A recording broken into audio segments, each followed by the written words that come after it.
story 2 comes from my great uncle Mike, who I did get on videotape.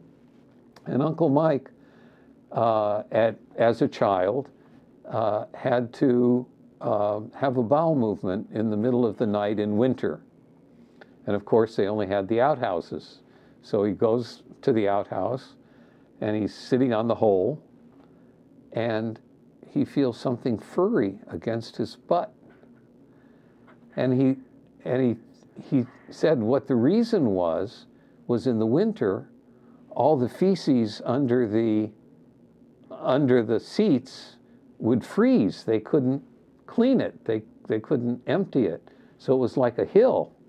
And when the hill got big enough and the rats would climb over it, that you could be sitting on your seat and feel a rat against your butt.